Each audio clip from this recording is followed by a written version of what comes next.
Alrighty, Barry, we're live. We live? Yes. Peace, family. Peace, family.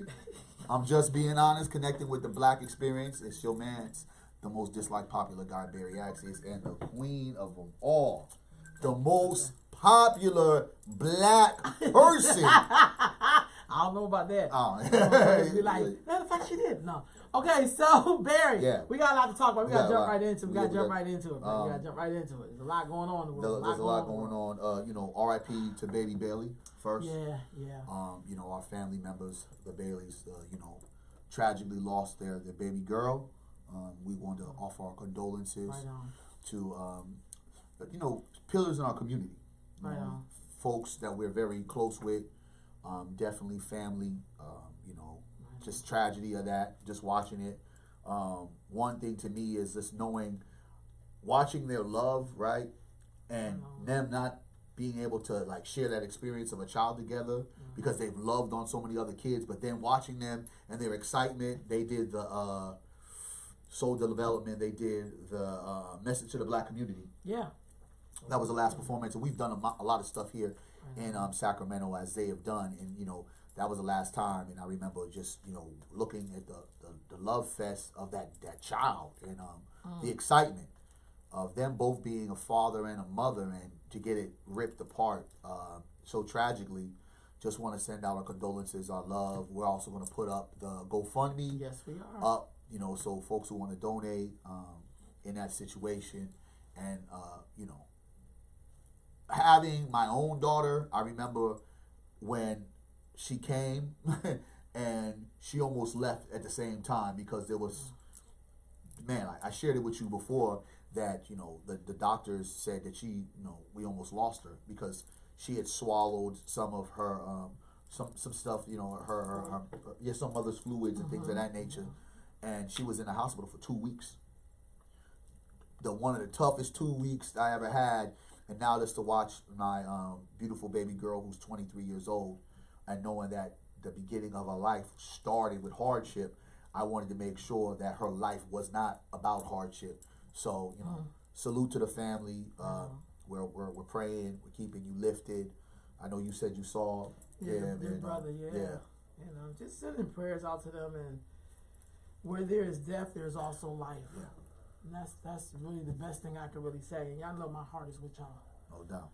No doubt. So, Barry, what's going on this week? This weekend. Like, first of all, how was your weekend? It was the African Market Week. No, Africa wasn't. It was the Black art memorabilia. That's what it was. That was the shots out to Queen Shona held it down. I did a pop up. Went crazy.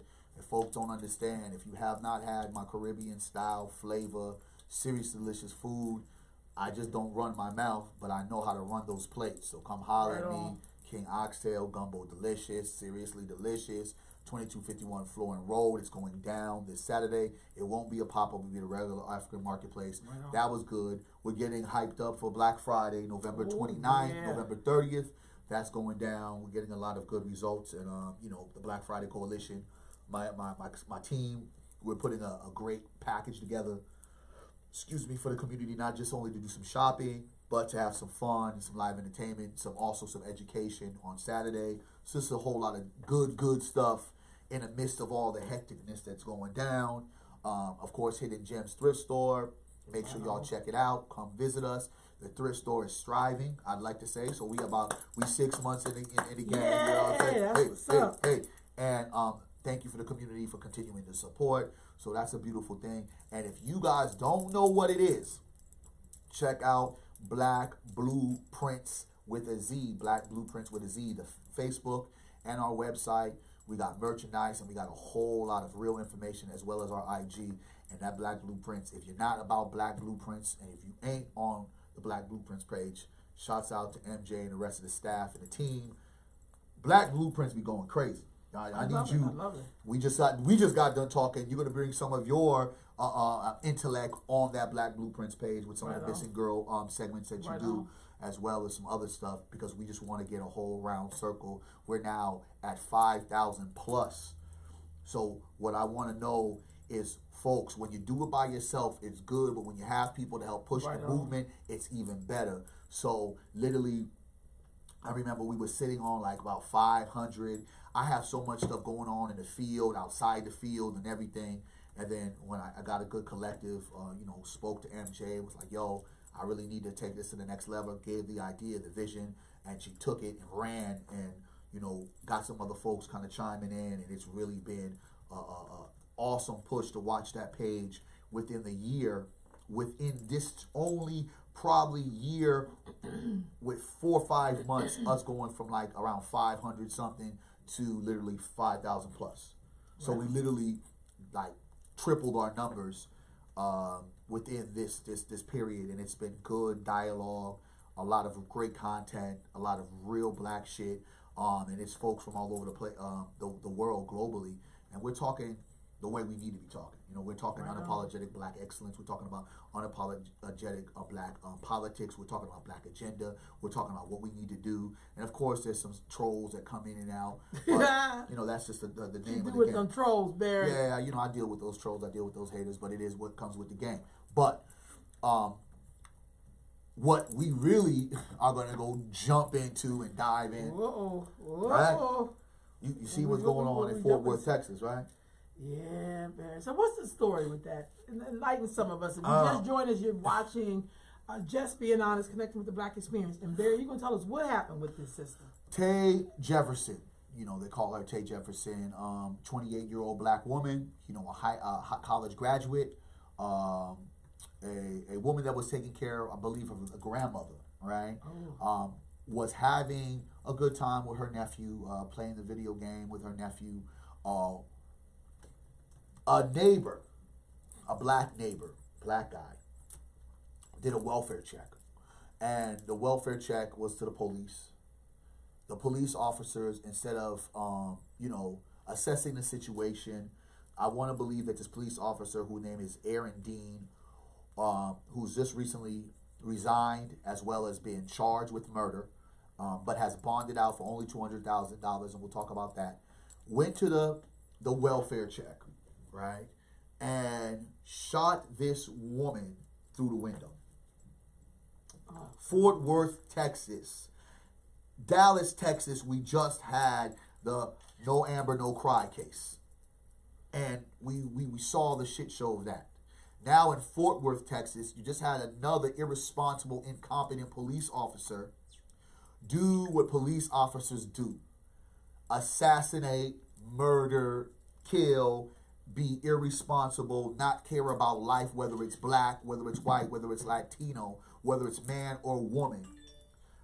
Not knowing in principle if there was any immediate danger, shot this woman through a window, literally said one command, never announced that they were the police. The same thing with Stephon Clark, never announced that he was a police officer, and shot this woman down.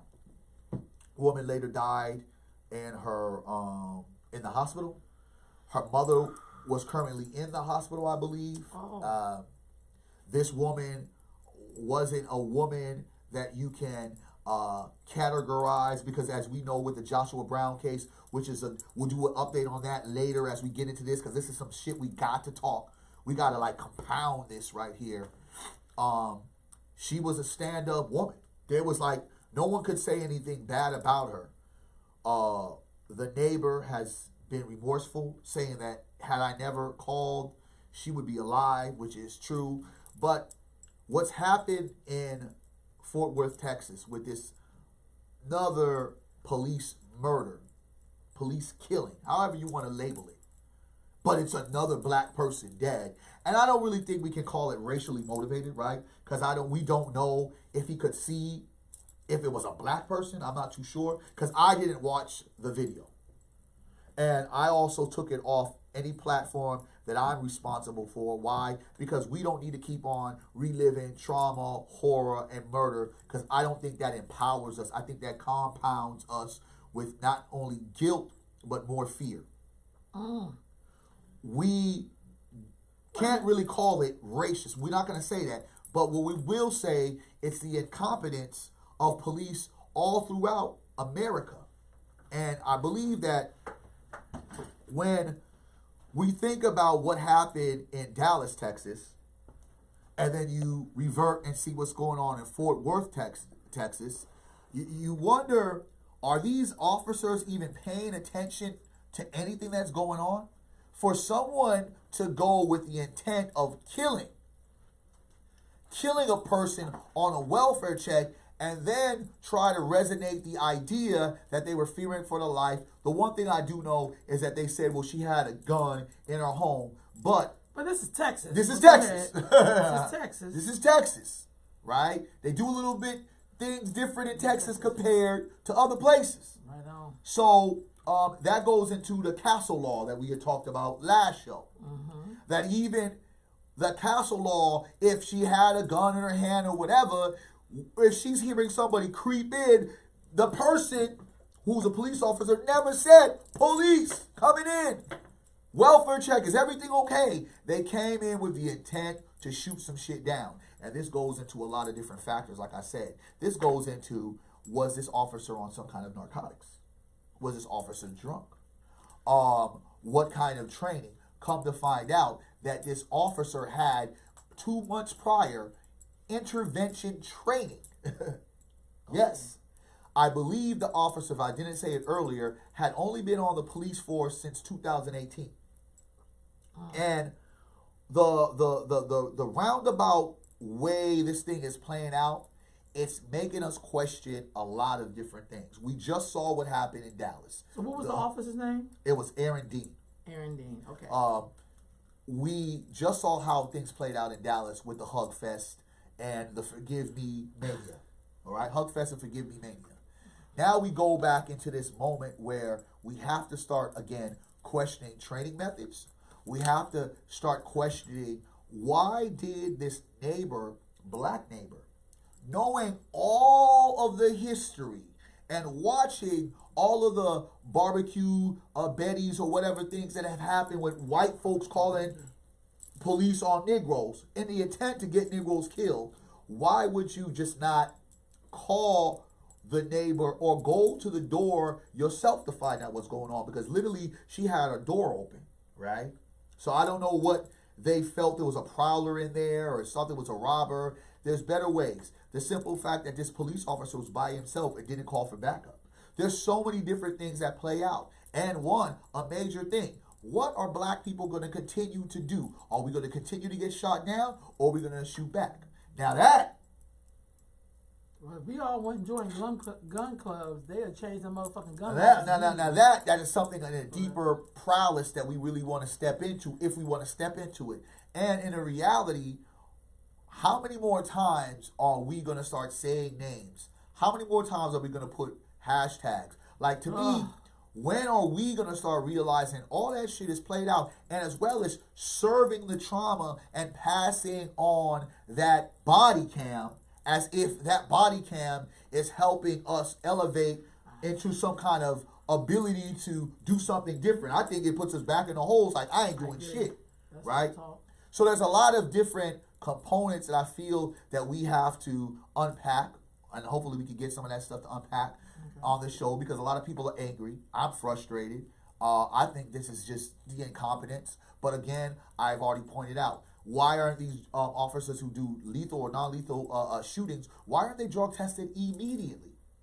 I don't care the simple fact that this officer resigned, because they probably had the conversation like, dude, none of what you just did looks good. We can't even create a fake story if we wanted to, right?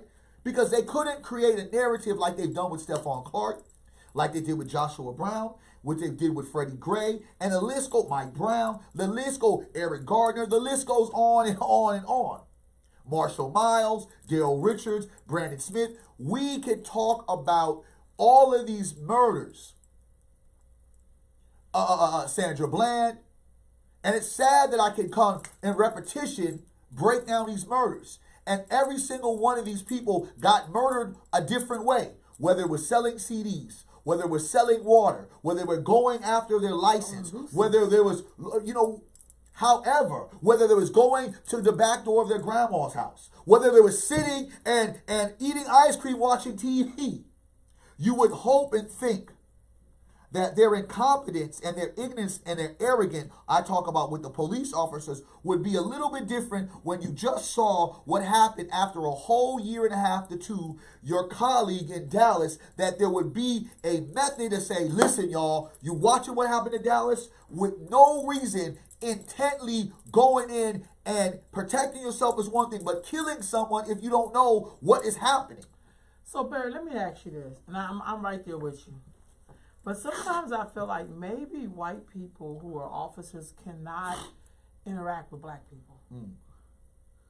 I'm being very serious. That sounds kind of cliche, but I do. I think if we know that the history of police, we know rolled over from the Patty Rollers, which was... Do we all know that, though? Yeah. Well, some of us do. And we know historically black people have not always had a good relationship with the police department, historically. So this ain't no stuff I'm making up. But do you think part of it is maybe they should not be interacting with black people, period? Even though we know we need police, so I do get that. I mean, we need law and order somehow, you know.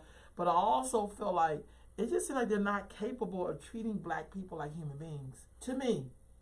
You know, they don't know how to go in like they would do white people and be like, sir, you all right in there, sir?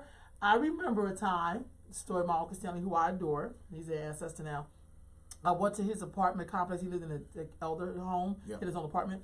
And I was knocking on the door. I could hear the TV and everything in there. I was like, oh my God. So I called down. I went downstairs. I think somebody downstairs, me and somebody else together.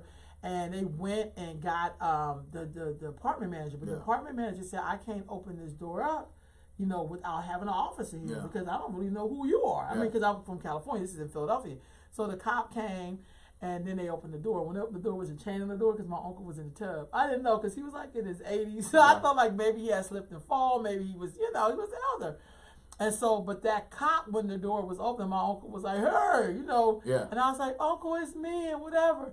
And then my uncle's just a sassy dude. So when the cop like maybe thought he was like discombobulated, he was like, how many fingers I holding up? He was like, 4 MF for 4. That's how my uncle talked. And he was like, oh, this sir is fine. And then he left. But how often do we have cops who would approach black people with that kind of sensibility? Because he knew, like, you know, I was just concerned because my uncle was in there. And I was like, what if he's hurt? How am I going to get in here? But the property manager couldn't open up the door without an officer because they didn't know who I was for real, for real. You know, I'm visiting from California. So I'm saying, what do we do when...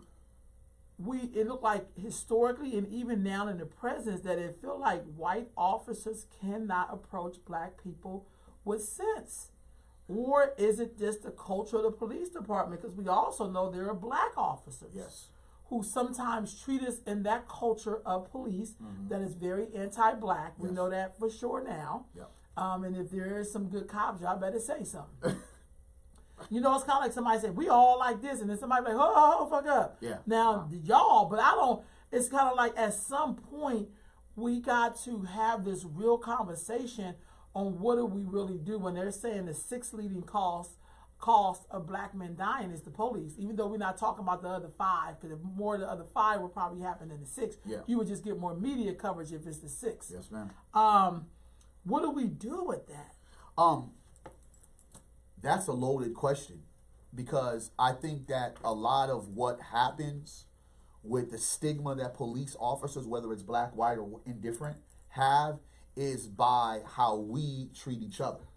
And what I say that, there was a post that you put, and I didn't share it because I wanted to come on here first because there was some pastor brothers, and they spoke live, they spoke vibrant, and they really spoke upon things to where it was like enough's enough, and we've heard that before, but it has to come to a point when our children are getting killed and our women are getting killed that we have to be called to action as men. Because in reality, we as men, if we are talking about we are the protectors, we're the providers, we're looking kind of weak.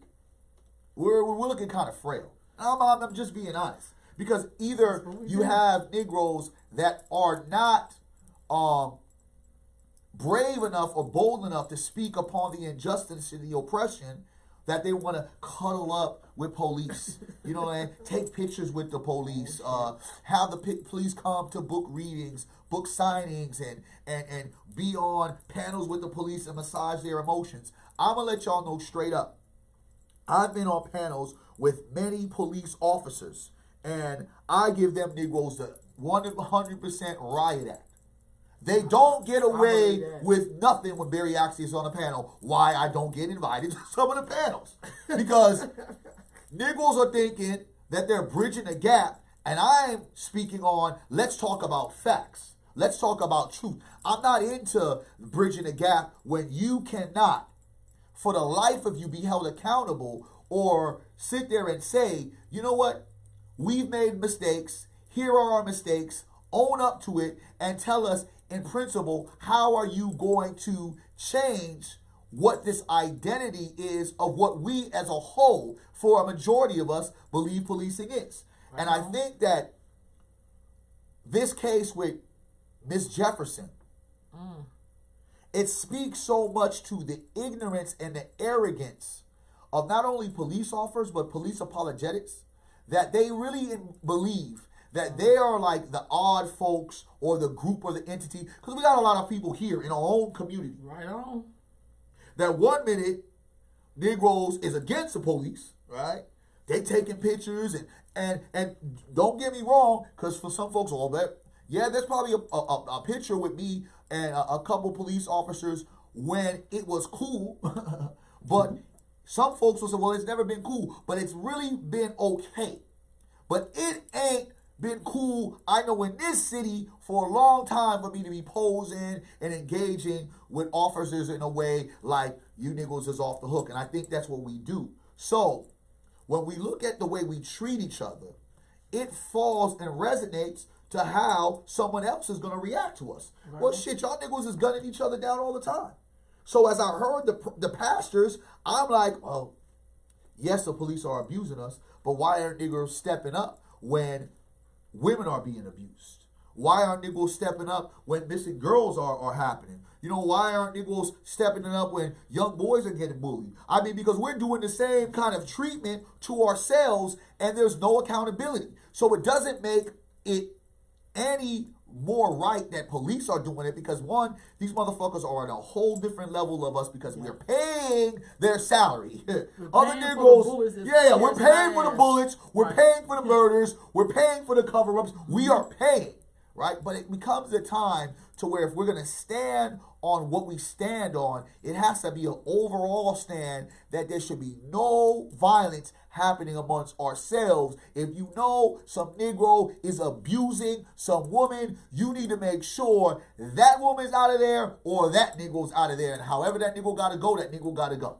Because I don't believe in that everybody is coming with us and everybody can be rehabilitated. Now, you know, Barry, look, so here's the thing. I want to say this about the pastor. It was just nice. This is just me as a black woman, to hear the black man stand up and say something. Yeah. I'm not trying to be funny.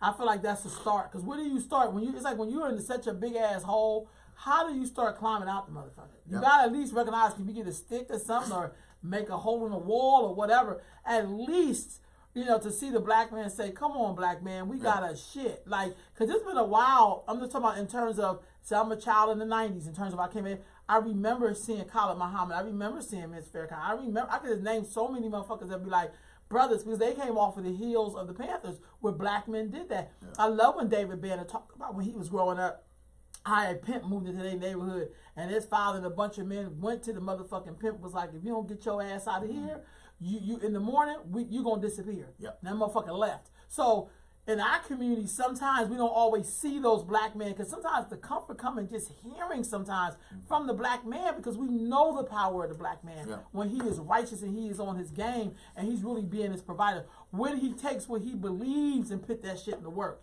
Because I know how brilliant we can be on some wicked shit. Yeah. I know we can be just as brilliant on some righteous shit. Yeah. That's all I'm saying.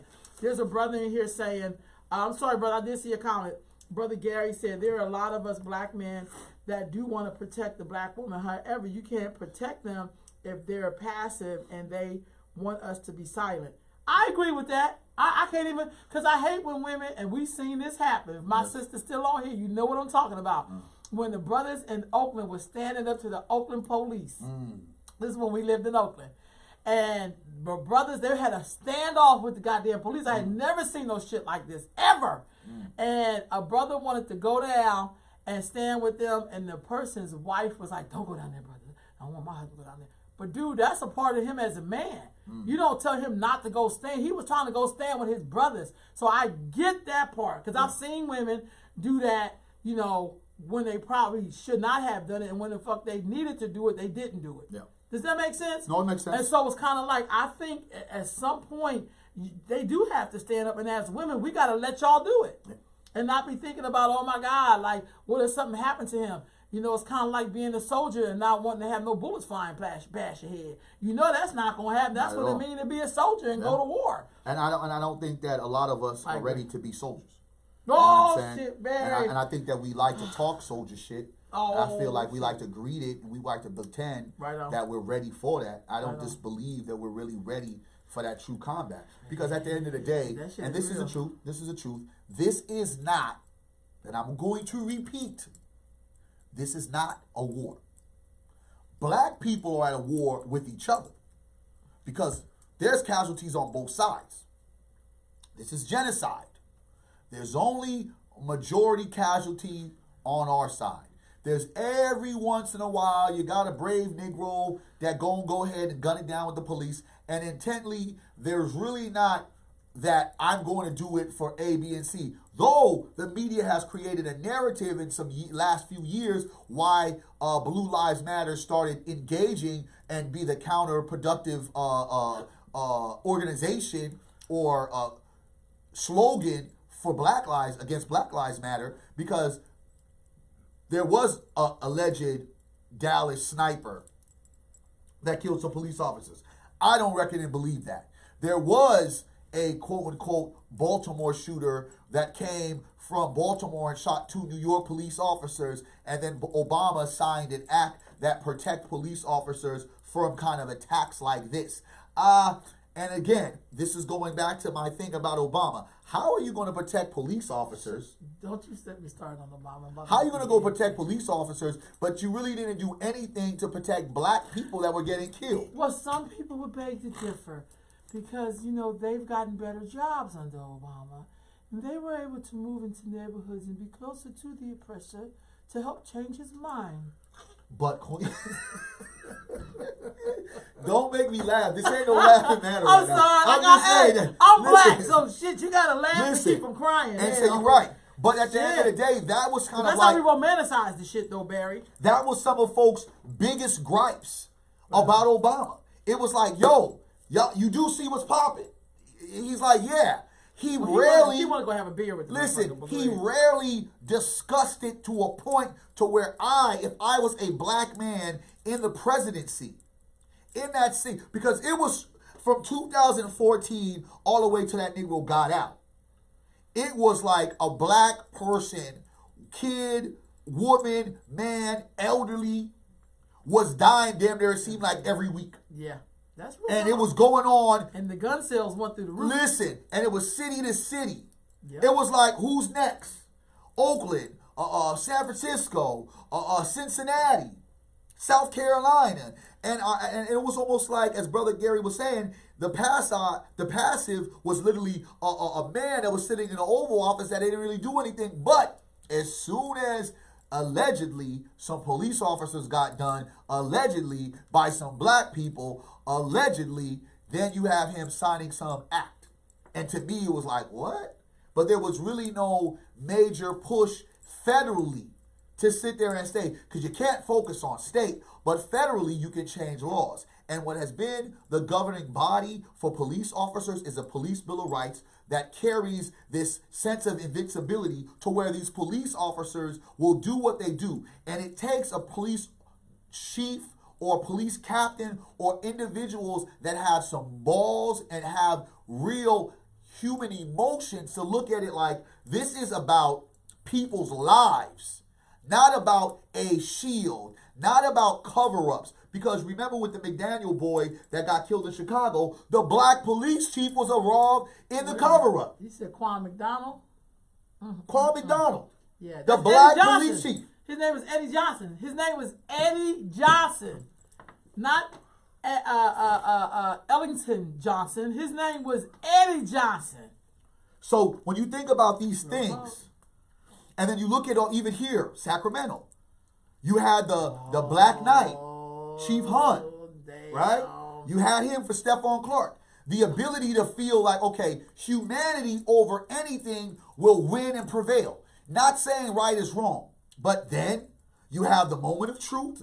All right, you kind of fumbled on the one, and now you have the clear moment we've all been waiting for. Are you going to at least fire these motherfuckers? These people are not going to work. No, he said these officers have done nothing wrong. They're right back on the force when you know they've done a lot wrong.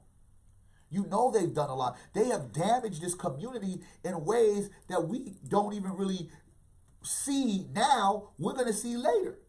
And then when you turn around with Freddie Gray, and these are just some stories. We're not talking about all, because you talk about Freddie Gray, there were 3 black police officers. And one was a black woman. 3 black police officers that helped kill this young man who walked in a paddy wagon, squirming and like, man, alive and well. And the fact that they could see and feel him do that, that's so inhumane. Listen, walked in alive and well, and then all of a sudden, guess what? This young man was deader than a doorknob. And so when you look at that and the way we have to respond when we keep talking about if we had better training or black police officers on the force, it's a fucking myth. Yeah, I think you can't train hatred out of a person. Man. So I posted this video on my Facebook page, and it was Oprah Winfrey's. It was some deleted footage nobody could find, but it somehow reappeared. And it was in 1987 when she was in a part of Georgia, and it was all of these white people, basically millions and thousands in the street. There ain't one black folks in this particular part of the neighborhood. And it's really good footage, so I just shared the link. But I think to myself, what happened to those people? Man. Did they just disappear in the thin air? Or did they become judges and police officers and school teachers and bank bank managers? And, what happened to the mortgage brokers? And so in our head, we got to quit thinking that somehow these people have disappeared. No, they haven't. They've just conveniently found places and positions of power. But then you look at it as well as, let me not forget, the black police officer, because there was a white police officer that helped murder Stephon Clark. Whoa. You know what I'm talking about? So let's run the myth out there that we need more black police officers to be a different tune. We need better training. I just told you that Aaron Dean, the officer that killed the young lady in Fort Worth, Texas, he just had 2 months prior an intervention crisis training. So the rhetoric, and this is the reason why I laugh at silly ass Negroes who keep on telling us and throwing it to our face like they're bridging the gap with police and community. How, where, and when? Because you Negroes have a bunch of police that play their role. And I will say it, and I'll say it over and over again. It's easy to pass a turkey on Thanksgiving and give a bike away on Christmas. But when shit hits the fan, how is that police going to interact? And I've watched it. They don't know how to deal with pressures because family, understand something. Guess what the police officers are? They're human. They have emotions. I can piss off a police officer. I can challenge a police officer, and they will have an emotional response to it because that's just what humans do. If I, as a human, feel I have authority and I'm not listening to you, or I'm challenging the authority, and I never liked your ass, and just because you exactly, and I never liked your ass in authority. Yep. Like let's look at this. We fail to believe and to think, though their behavior and their actions are not humane. Mm-hmm. That they don't have human blood pumping, like their emotions won't trigger. You get what I'm saying? And that's why I say, I do believe policing is some of the realest and hardest work that's out there. I am not knocking that. I think being a police officer and being a teacher is probably 2 of the hardest jobs you could ever have in America. Let me finish. Let me finish that with like a responsible. Okay, but no. I'm prefacing this on this. I know. I'm not saying, but I'm saying in a sense of why I said that is because of the long work hours. You understand what I'm saying? Gotcha. We're talking about, when I say prefacing the police, right? Gotcha. And a teacher, you're talking about those people are dealing with trauma automatically as soon as they walk into their job, right? So as a police officer, you will go to a homicide scene and then be called to a rape scene, and then be called to a horrific a car accident all in one day. Honey, how was your day? And you're running down all the trauma that you ensued. What's that called? That's called third-party trauma, right? Or second-party trauma, or something like that, to that nature, right? I get that. So we're saying that it is trauma. And you and I all know we all take devices to kind of keep us operating. You know, when the stress level is up, and at the same time, they have certain quotas that they have to make. There's certain things. And with police, as well as teachers, people don't like the authority that they have. Nigga, I don't want to learn from you. I don't need to listen to you. The stigma of policing throughout the world is those people are bad, or, you know, some folks will say those people are heroes, whatever you want to say. But there's a stigma. So as I say that, you're telling me that all these police officers with this high level of trauma and stress, none of these motherfuckers is taking a drink, on the job. No one's puffing on some marijuana. No one's sniffing a line of coke on lunchtime. No one's doing some steroids. Everybody drug free, right? Everybody drug free. No, we know that. I'm just saying though, because normal, if we're talking about human but elements. I also think the other part you gotta put in there, and I agree with you. Yes. Everything you said, diddle. But I think there's a difference between being a great teacher, a passionate teacher, than somebody who took the job because they couldn't be a nuclear physicist. And that becomes and then they really hate the black kids. They don't go teach at the blackest school. And they get in a good white school. And that gives them more incentive to do what? I don't give two fucks about this job because it's just what? It's a damn job. So whatever I can do, whether I'm going to cheat on my hours, whether I'm going to get high, whether I'm going to rob a few drug dealers, put most of that money in my pocket and give the rest to evidence files, I am going to play the job that I'm at, because we all have sat there and had jobs we didn't like and we played them. We've all done these things as human beings. Right on. So now we're saying that this imperfect job with the stress level that it has, these officers, all these officers are not a little bit corrupt. When we just look at Tekashi 6ix9ine's case, a police officer has been indicted for helping run drugs with that gang. Yes. Really? Yes. But we also know throughout history, police officers worked hand in hand with not only some of the white oppressist groups that were brutalizing black people back in the days, as well as worked with the mob. This is historical facts. True. These police officers have been engaged in corruption. So now we're saying this nuance of police officers are not a part of that corruption. Fuck out of here. I think that to me is where I get more frustrated, because we are really saying something that we know, a very stressful job, that these police officers have the ability to not be tempted. That's bullshit, because if they had the ability to not be tempted, guess what? There would not be these many murders with black people dying for whatever reason. So what do black people want from white people? What do we want from these people, man? Shit, a soda and a goddamn watermelon. Harry, shit. No, honestly, that's the real question, even for y'all out there. Family, what do you think black people really want from white people? Because here, y'all, a lot of us are descendants of people who were enslaved in this country. Yeah. So I don't think 1 minute you could be like my property and I treat you like shit, and then the next day you're my equal. Like, that shit doesn't flip overnight. That's why I shared that Oprah Winfrey clip when no white people got up and was like, and one white man had the audacity to get up and say, well, I'm talking about the niggers. Black people are pretty cool. They don't want no problems. But the niggers are the ones who want problems. And I said to myself, why the hell would we want to live next door to this motherfucker? Like, what happened to us getting our own shit? Like, I don't know. I mean, like, I want to live around each other. Yeah, like, what happened, Barry? What do we want from these people? Because it goes into the effect, and I'm not going to try to pry into beating down the guy that called the cop. But I pride myself to knowing every event I do. Oh, wow. Every event I do, I don't call police to help me do any kind of security, because I just don't want that energy there. As long as we have this kind of divide that they created, I don't want that. So I think that because we don't love ourselves and we don't know ourselves, like, what gives a person the idea, a black person the idea, to say, hey, I'm going to go ahead and call the police instead of I'm going to go walk over to my neighbor, knock on the door. Shit. Somebody even said that one time they did a welfare check for their grandma by ordering a pizza and having a pizza person go over there and knock on the goddamn door and say, hey.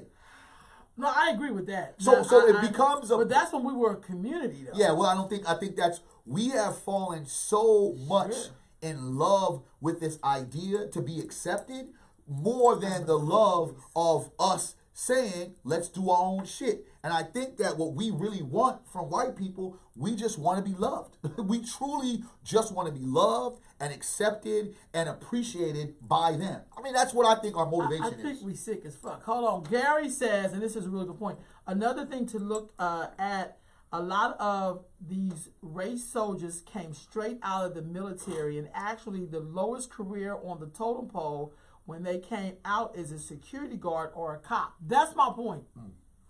That's my point. Because, it's like, that's my point. And not to mention that I don't even like you. Hell, I just came from killing people who look like you. Now they're going to put you on the streets and you can come fuck with us. Listen. There's so many layers to this shit, that's why I Barry. said that's what it all, because when I saw, it was like, I talked to some people and I said, the person that called the police was black. They're like, what? Because they just assume it'd be what? A white person. And if it was a white person, what would that happen to be? What would be happening to that white person right now? They would, we would be talking bad about them. But I think, Barry, and I get what you're saying, but I also think there was a time when black people, I think we have black people mixed in with other people who we don't necessarily appreciate as being black. I think the hardest thing about putting this in a monolith is that all black people don't see each other as themselves. Yes. Like for instance, I make it a point to know my neighbors. I will go knock on your door, but that's because I love my folk. I will do that. I will take time to talk to a black person, even if they give me fucking attitude. Like one person came to meet me for something, but she was late, and she was kind of giving me attitude, but I still rock with her ass. And she came back the next day. But my thing of it is like, the person was like, wow, she kind of had an attitude, which I'm like, but if we love each other, we're going to work past that shit, because evidently she showed up. Yeah. It's a compassion piece. Some of us are so bothered by other black people. We'll be like, that nigga, I don't like them nowhere. Why they move next door? Why they do that? I mean, we have to be honest that some of us really do think like that. If we did not love each other more and unconditional, you know what I'm saying? Play the music loud. If we did not love each other more, because that black man knew that there was a black woman and a black grandma at that crib. So if you know that there's women there, and again, I'm not trying to place the blame on him on a level, but we're just going to try to unpack all of this stuff. Right on. Why would you not just go over there? Like, what, you know what I'm talking about? Like, hey, you good? The same reason you would see the black man taping two women fighting. I never understood that shit in my life, Barry. It just looks so embarrassing. I don't even like. Hell, I've broken up fights before with young black men. Like, listen, it looks bad on us. Like, recently broke up a fight with two OGs acting like they was ignorant 17-year-olds. So I'm just saying, but that's because we love black people. There are some people who they're trapped in the skin of of a black person, but they really ain't loving black people. You're absolutely right. There are some reasons where you would have to call the cops. Somebody getting shot. That's what. But if it's something like a welfare check, fool, that's a personal thing. It ain't like she out in the middle of the grass with a knife or some shit, and then you like, I don't know if I'm gonna be able to take her. But it's kind of like, dude, you go knock on the damn door. Hey, how's it doing? Or send a pizza, like you said, or something. But that has something to do with us feeling connected to each other, which is obviously that we don't feel that connected. We're not. Though we want the police to be as connected to us as we're not willing to be for ourselves. When you look at the places black people are migrated to, what are they called? What do you mean you said that? When black people are migrated, what are the area is called? The urban centers? Okay, or no, it's called ghettos. Okay, I'm sorry, Barry. You know what I'm saying? Yeah. We migrate, it's called the ghetto. It's called and what usually is the definition of what ghetto is, right? Mm-hmm. So it's almost in a sense of our communities are considered ghettos. They're like these concentration camps, so to say. And when you have neighbors that don't know each other, Or the and hood, are not, thank you. or the hood, or aren't as comfortable, right, with each other, they go to the outside source. They go to daddy daycare. And that goes into, listen, I would rather trust a white police officer to go check on a black person than a black person check on a black person. And this becomes common law. This becomes our attitude towards each other. It becomes a thing to where sisters said, because I had put a post, and it wasn't to knock any abuser or any person that done a crime. I believe that when Negroes step that boundary, I don't give a shit who takes care of them. Go get the police. If the Negro's going to get what he's going to get what he's getting, man or woman. But, Right. yeah, you know what I'm saying? I'm it. saying, but with a person, because I've been in a relationships where a motherfucker threatened, I'm going to call the cops on you. Oh, and that's going to be the last time you see my That's black because ass. cops are kryptonite to black people. So that to me, right. in response to everybody is like, you know what? I need to stay the hell away from you because you're gonna try to assassinate me, and we're just having like this basic argument. Now, the thing about it, where do our sisters, where do our brothers, who do they call? If we're like, okay, this nigga was acting up, he's acting crazy, I don't know if he gonna get down on me, but he may get down on me, but I know he's a good guy, he's probably losing himself, you know he's a good girl, she's probably a little bit off today, but I know I'm gonna take the brunt of that. Who do they call? And because we have not enforced or sacrificed to give ourselves a right platform or create that kind of a network to where we have a call on the speed dial. Before you call police, you call in these 5 brothers, you've called in these 5 sisters that can help regulate it. And the simple fact, when they come help regulate it, whoever is being regulated, they respect it just like they respect a police officer to stand down. You don't have that. That's why when Negroes who have stepped in, because remember there was a case here in Sacramento, the young boy stepped up to the mama's boyfriend who was a black male who was molesting his sister, his younger sister. This little young boy, I think he was about 10 or 11, got killed, got beat down with a hammer to protecting his young sister. And there has been many cases that brothers or sisters have stepped in and they became the victim. You understand what I'm saying? Right on. So there's not a protocol that we have or an organization. I would have thought or I would have hoped it would have been the Muslims. I don't know. It used to be. I don't know what kind of role that they play. I know that I before it was like the Black Panthers, but we have to have something like that, and that has to be traced down to city before we can make a phone call. And these brothers will also have to understand, and sisters will also have to understand that shit, it could be your time depending on what situation it is. But if we don't have an alternative, all you are going to keep on getting is the end results of what we're seeing in Fort Worth, Texas, as well as in Dallas. I agree. That's why I think it was just refreshing, at least to hear that black man say what he said, the minister, you know, to at least put the call out. But it's kind of like we have to figure out that, because the call is needed. The call is needed. I feel like we do the call. I mean, we sit here, we be bringing up shit. It's a call. But I also feel, Barry, that some of us don't know the steps because we don't have no blueprints. We don't study shit. We think we done came up with some shit right now. And it's like, dude, what did they do in 1962? My thing is we're still dealing with the effects of crack, which tore us apart. That's why motherfuckers don't go next door and knock on somebody's door, because they didn't grow up in communities where people showed love to each other in that way and understood it. It was like we lost that part. And now we're like at least 2 generations after this whole crack thing. And see, we look at it, common sense to us would be to go knock on the door. Yeah. But common sense to folks who didn't come up in that, they'd be like, I'm calling the police. Yeah. But you be like, go get Uncle John, go get some. We used to do that kind of shit. You go get somebody. Yeah. But who you gonna go get when we don't know each other? Exactly. And I think that That's becomes sad. I think that becomes a bigger situation in this situation, right? And I believe that when these things happen, I feel like the bigger story is just not only the victim, it's the reaction, our response, and then clearly what are we going to do after this? Because we just got done putting to rest, we thought, the situation that happened in Dallas, where Negroes was yelling up and down, forgive, oh, no forgive, no hugs, yes hugs, we have to be with these Christian values. I mean, we really had a community divided on how were we supposed to respond. You had the judge basically saying, well, if she was out of pocket, if she was black, it would be no problem. Like you said, but you don't help no black plaintiff. But go ahead. The judge was saying, like folks was saying, well, she was out of pocket. So you had all of these different plots, and when it all started making some kind of sense to us, guess what? They got the boy killed.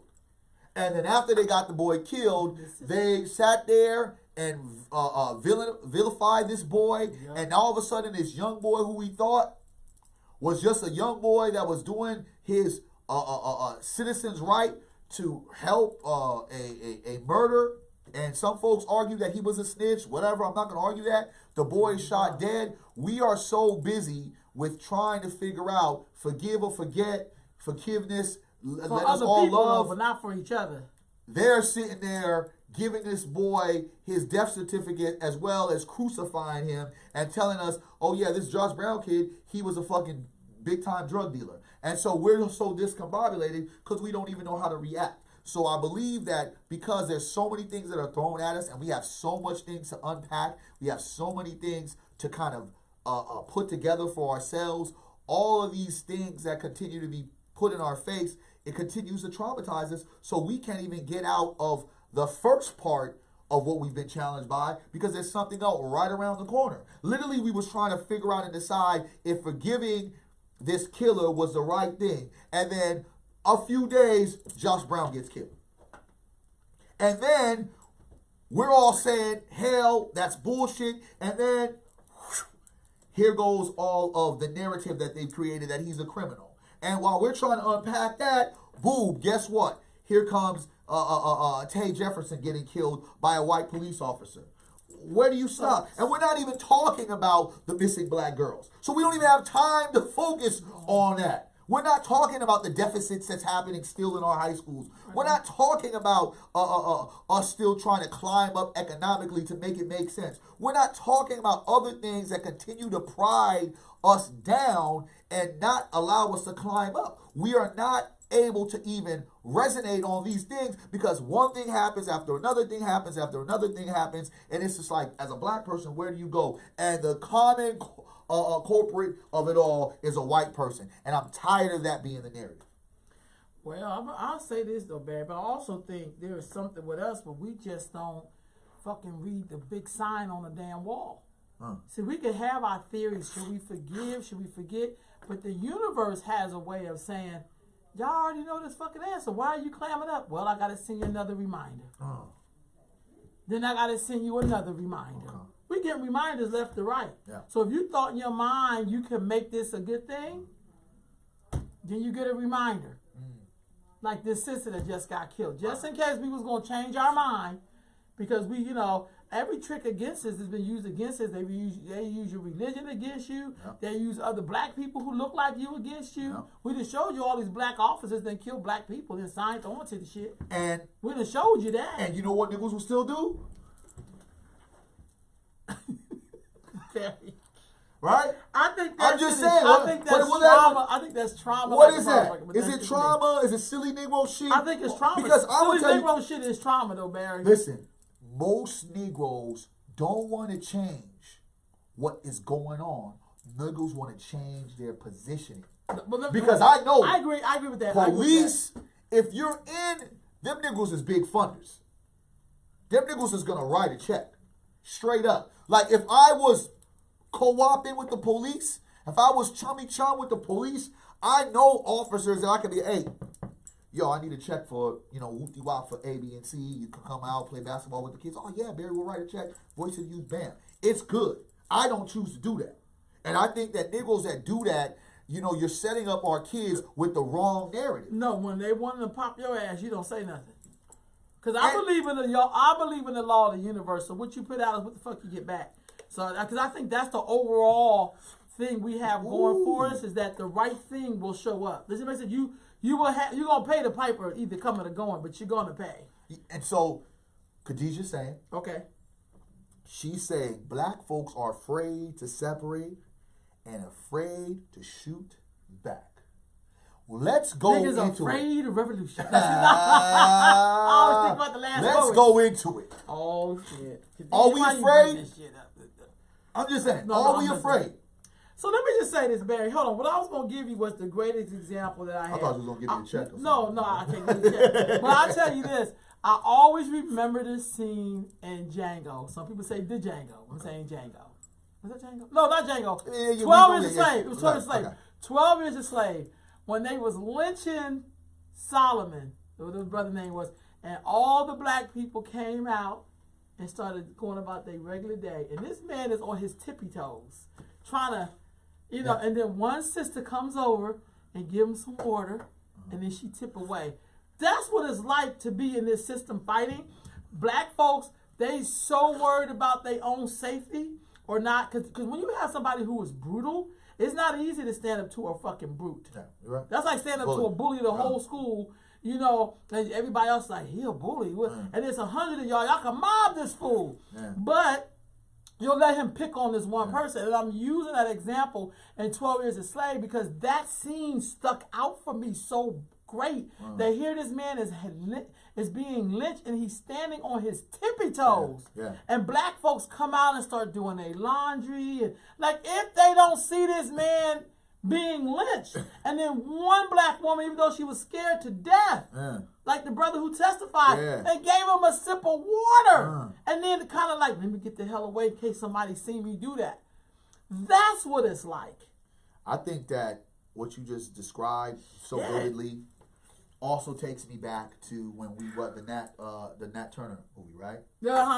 And we, first of all, we haven't seen that brother who made the movie and started the movie. Ever He got since. paid though, so that's good. Did he? Brother, do something with him. He got a Did he? good check. They can do Okay, nothing about it. but it wasn't the type of movie that resonated. And of course, I'm not saying it should have resonated like Black Panther, but it should have cultivated something like the award-winning 12 Years a Slave. Because when the Negro was being showed revolting, and I do believe that it should have been a whole... debated that. They debated that. They wasn't really accurate. It wasn't accurate. This is conscious Negroes. This ain't Negroes who didn't know. These were Negroes like, that wasn't historically accurate. What the fuck you ever care about something historically accurate? I lost friends because of my stance. And mind you, I brought a whole bunch of young people to watch that, just like I did 12 Years a Slave. And the last time I did that, I said, I will never bring kids over here to watch 12 Years a Slave. Because I said, that's the trauma. I had kids crying on my shoulders afterwards. That shit You understand what I'm that was saying? real motherfucker. And that was the last time I said, I'm going to watch a slave movie like that. Unless some of the slaves is cutting some white people's throat. Because here's the part about history. When you are the creator of the narrative, you can control the minds of the people watching what you're putting, whether it's in music, whether it's on stage, whether it's on a 65-inch TV screen, right? You're able to be a puppet master to the puppets. And I say that by the most times we've watched black movies when it comes to dealing with white people when we were on the oppressed side of things. Not necessarily with the Turner movie where he started rebelling. It was like you showed the oppressive side, but you showed the, nigga, let me get busy. And what doesn't happen in our history textbooks, because they don't want to enlighten, they don't want to empower our youth, they don't talk about all the slavery revolts. They don't talk about the Haitian Revolution. They skip that Haitian Revolution so fast, I think it's 2 chapters, if that one. You're like, what? Right and on, they don't right try on. to connect. Right on. You go into college and you start learning what's real. I think they do that because what they wanted always to believe is the Christian missionaries came and helped the savage black people that had no intelligence, that the ignorant black people had to be co-opted, and that the enslavement of black people wasn't as bad because you're going to have a nice little love story of the white a master falling in love with the black woman, but can't really show his love and affection because of how it looks. They always try to render it as, even when the black boy or black woman are trying to get away from the slave master, they'll always have that one evil slave master, and the black woman or black man did something wrong and shouldn't have left, and we're gonna, you know what I mean? They always try to sugarcoat and make it cotton candy and give us popcorn on how we were truly treated, and then never really show us how we truly engage, because our ancestors fought back. They won't promote that. Some did, some didn't. I'm gonna say this, and I get what you're saying. I'm never ashamed of watching the slave movie. That's my disclaimer, because I feel, and I think I learned some of this from being with another group who, when they tell a story, they don't try to make the shit look like they was heroes. They talk about the shit was so brutal. That's why we never gonna fuck with those people again. So my thing is, it's a story that has to be told. Tell it. But I also think we got to really understand the brutality that happened to us so we can get the fuck up out of here mentally. Yeah. There's a reason we're on like systematic remote control. Yeah. But if you don't look at how the systems work, like why, it's like seeing the elephant in the circus and you feel like this is a big ass elephant. It can stomp on everybody. But in the elephant's mind, he think he is chained to a wall, but he's chained to a bucket. You understand what I'm saying? Yeah. And so that's a part of it. I think that's the part. And I agree with everything you said, but I also think you really got to understand brutality. Yeah. Like, what does it mean? How do you muzzle a motherfucker? How do you muzzle a person and then have spokes coming out and you can't even fall asleep? Who comes up with contraptions like that? Yeah. The same way you had that black man in the back of that paddy wagon and he's rolling around and bouncing around and he's dying, and there was other black people like us watched him die like that. Yes. Yes. Like, where did that programming come from? That's why I go back to that scene in 12 Years a Slave. When they watched that black man get lynched and be so afraid to move. And not because they was afraid of other black people, they was afraid at the white man who had all of this power to come out and lynch all of y'all, even though there's only 10 of them, about 100 of y'all. Well, shit, some of us ain't gonna make it, but some of us will. And that's why, to answer Sister Khadijah, that's why there's more of us than they are. That's real talk. The race soldiers, but there are less of us willing to make that sacrifice. Right on. That's why conveniently they'll do what they do, because there's no repercussions. Because guess what? Right on. I just said earlier, Aaron Dean bailed out.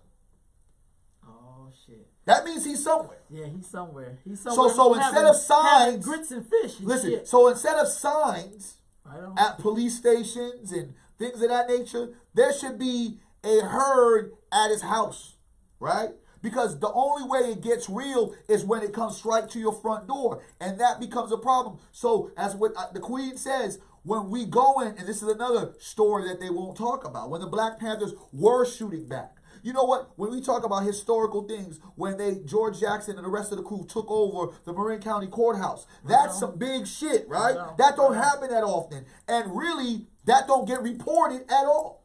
Because it ain't your enemy's job to report it. And that's what Chrissy said. Miss Ketchup, she said this. She's like, 5 minutes of rebellion and birth of a nation is reasoning I was disappointing, she was disappointing, and it didn't resonate to, I think, a lot more black people, because I wanted to see at least a whole full 30 minutes of this nigga wiping out some white folks, I know, but hold on, but his red lining came from who? I mean, who he got a seat with every day? He don't want his wife to feel too offended. Listen, so let me just say this real quick. So let me, come on, shit.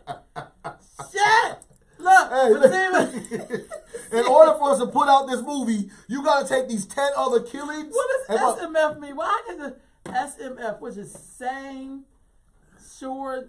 I'm sorry, y'all. I can't get SMF when they put that on the text. SMF. You Shaking my head. Shaking my head. Thank you. Oh my God, my brain. She said it's true, but somehow we are not afraid to shoot each other. Though I love being from the Bay, I grew up around brothers who be like, police got guns, and we do too. They bleed just like me, and it's my job to make it home. To make it home, no matter what. Right on, sis. I would say that because I do, but that's because if you know that we are devalued, killing one of us don't mean shit. Not at all. Not at all. Even though we help our enemy each time we do that. And that's why I said, like, let me clearly say it again. So we can be very on point to what it is. Wow. Black people against black people. That's war. Black people are at war with each other. Straight up. Black people with white, this is called genocide. There's casualties on the black war. There ain't no casualties in the genocide. And this is not saying for all Negroes to start shooting police officers. Well, maybe it might be. I'm just saying that the only way the shit changes is if officers started laying down on the ground like we've been laying down on the ground, and if Negroes start going in and getting guns legally, and if you come in as a police officer and 3-4 Negroes greet you like, what's happening? And the officers are, we're trying to get to this. Oh, we got that handled. Like, what you got to go. It was a time we did that shit, Barry. I mean, so most of us don't know because, the people don't tell you there was a time you don't know. It's like, I'm amazed when I'm traveling and I'm in certain places that I read, it's like, damn, this happened in this site? Listen. Because if somebody don't tell you, you don't know. I remember going to Oakland one time. If Khadijah's still on here, holler at me. And we was in the place where the Panthers were formed. I mean, like the ones we know about. And we went to a Huru house, and we had a white person stop us at the motherfucking door. This is the Uhuru movement. Negroes with locks, no soap, and selling tofu and water. Gonna stop us at the motherfucking door. Me and my sister. I'm like, you mean the white woman is gonna stop me? You got me fucked up. But I just was like, see, this is why I don't do dusty ass Negroes who don't take baths and shit. Like, that's why I don't fuck around with them like that. But what I'm saying is, Barry, to understand the history and to know it when it's coming, because if you study, these people don't change up their formula because the shit is a brilliant formula. Why would you change it? It's like shit. It's like having to win a lotto numbers and be like, I'm gonna change one digit. No, why? No. I want to win each time. I ain't changing shit if I know this is the winning formula. How many times has McDonald's changed their menu? I'm just being honest. Let's just be honest. You know what I'm talking about? Them niggas got the same winning formula. They take certain things in and out. McRib might come every seasonal moment, but guess what? They gonna keep that same winning format. Big Mac's still there. Chicken nuggets still there. Right. So it's kind of like a formula. And one of the brothers just said, oh shit, you got a couple comments in here. Yeah. Can you just say, what is it like when you go back to Haiti? What's their views on black folks in America? They really love us. They don't understand us. I know because I've been there twice. Yeah. And I communicate with them. They love us, but they don't understand us somehow because we love the Clintons and the Clintons robbed them. Yeah. Again, no solidarity in black folks. Like, why are we supporting? Me and you don't support. Right now, Haiti's in another revolution. Shit. Yeah. So I think that in a sense of what Haitians look like and what African Americans here look like, it's like, why aren't you helping your people? Because we are our people. And that becomes a disconnect, right? Talk. Because we have been disconnected with the places that could be the allies to make sure that this made sense. Now, two of the sisters sat there and said, Zimmerman. You know, Queen MJ said, well, Zimmerman was almost taken out by a white person, not us. Queen Chrissy said, Zimmerman is still around. I said that last week on our show, if folks was listening. I said, well, Zimmerman's still running around here unapologetic. And that becomes a crazy situation. Dr. Solomon said, well, we are a conditioned this way. Tell us how to change it. And what we're trying to say is the first way to change it, and my theory and my idea, is teach, support, and build. Teach, support, and build. Real talk. Teach, support, and build. And the last one, love unconditionally. But we can't love everyone if they're not going to love themselves. I can't love you more than you love yourself. If you don't love yourself, and when I say yourself is your melanated skin, how can I help you with that? I can only show you certain things. So I feel like when you have that resonating, and when you understand, when I say we teaching the ideas, the philosophies, our ancestry to let folks get excited about the empowerment. Because when I started learning about black history, I got excited. I got juiced. I got scared because I was like, I don't want to hear another 1,000 years of we were this, we were this. I was like, wait a minute. Hold up. She was talking about we had the richest ass mother effer running around this goddamn place. Yeah. We were civilizing these goddamn Europeans. You shit me? Get out of here. We didn't come on. Oh, these motherfuckers done sat there and switched up. Right on. Then when we talk about support, how many of y'all are supporting this black podcast? How many of y'all are sharing this black podcast? How many of y'all are not afraid to be unapologetic about this black podcast? If we were a T.I., if we were a Killer Mike, if we were a David Banner and some of these other celebrities that we love to hone into, how much would we get support? We are individuals that are on the ground daily, daily making change, speaking truth to power that will get us censored and sometimes get us killed. So you have to be able to support the networks, even though you may not disagree. You might agree on everything. Because Michelle, me and my sister don't agree on everything.